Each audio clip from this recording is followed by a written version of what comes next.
All right, the time has come.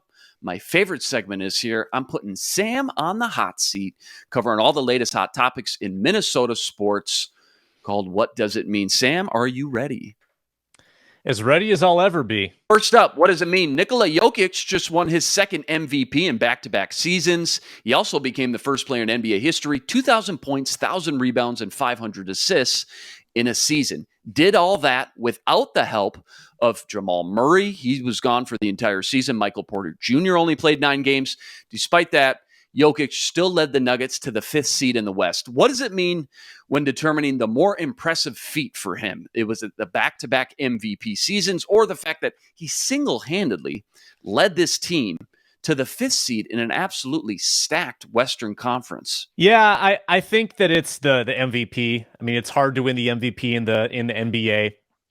To do what he does from a scoring standpoint, footwork standpoint, passing standpoint, I mean, probably one of the best passing big men in the NBA. And the fact that he's playing for the Nuggets in a smaller market where you're not going to get a lot of exposure, and he still has been able to win the award. Hats off to him. In a year when, LeBron, was down, Durant wasn't in the lineup all the time. Some of the stars were definitely out of the picture, and he was able to kind of take the lead in that sense. But you know what that tells me? That tells me that if karl-Anthony Towns would just round out his game a little bit, he could very well be in the mix, because he's not that far off from what Jokic does.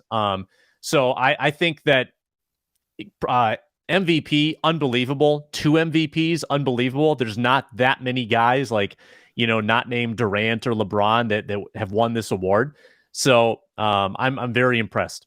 Yeah, Giannis, the only other person to win back-to-back, and that happened obviously right before Jokic won his 2 in, 18 and 19. So pretty impressive feat nonetheless. Next up, what does it mean?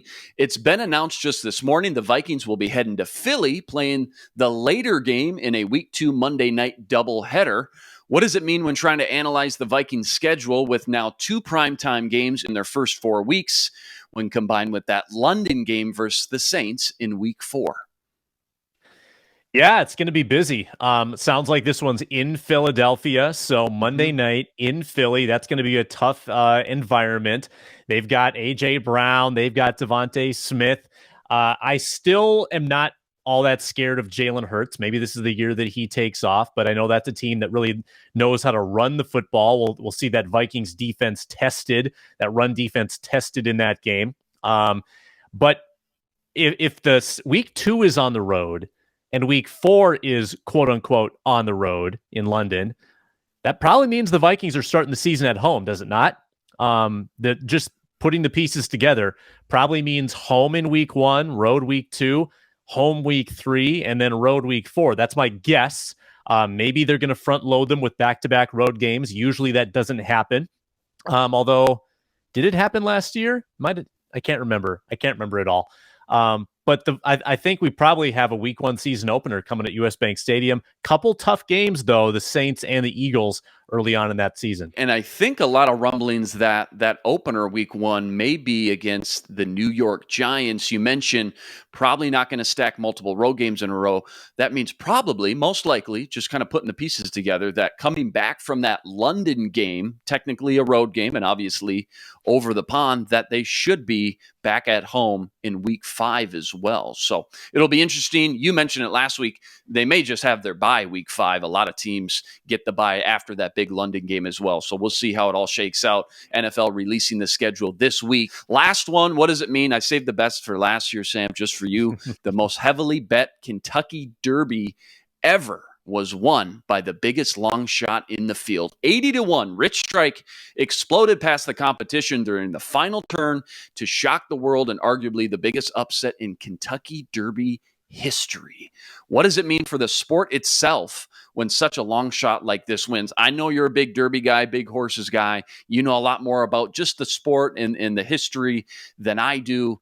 Yeah, well, I hope that Rich Inman, your father, just saw the name Rich and just put 10 on the horse just for kicks and brought in 800. Think about, though, how many people who know nothing about the Derby or horses or anything just said, I'm going to put $10 on the longest shot and just see what happens, and got paid big time. This is a horse that wasn't in the field until the morning of. This is a horse that got, beat by 14 lengths in his debut. This is a horse that really had no indicators, no tells that he was going to come out of nowhere and do this. He'd been beaten handily by other horses in that field. He was in the 20 post position, which is an absurd outside post that almost never produces winners. And he shattered history in so many different levels. The overhead aerial view of his trip down the backstretch is one of the most unbelievable rides you'll ever see from a jockey. And it was all made possible because of a blistering pace. They flew out, and now we're getting really in the weeds, but a fraction of 45 seconds on the first half mile. That's way too fast. That's an unsustainably fast pace. You want to see more 47, 48. That's a little more standard. So those horses were going so fast early that Zandon and Epicenter just didn't quite have the kick at the end, and that allowed a Rich Strike to come up through everybody and win that race.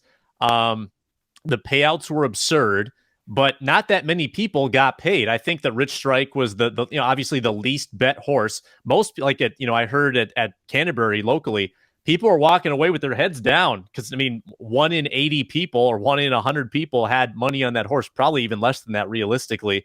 Just not a lot of people walked away winners, except for the select few that were lucky enough to bet on Rich Strike. And I bet a lot of them just did it on a whim to say, hey, 80-1, let's put a couple bucks on it. You survived the gauntlet once again. Back here tomorrow, previewing Game 5 of the Wild and Blues, and also Twins hosting the Houston Astros in a 3-game series after a much-needed day off today.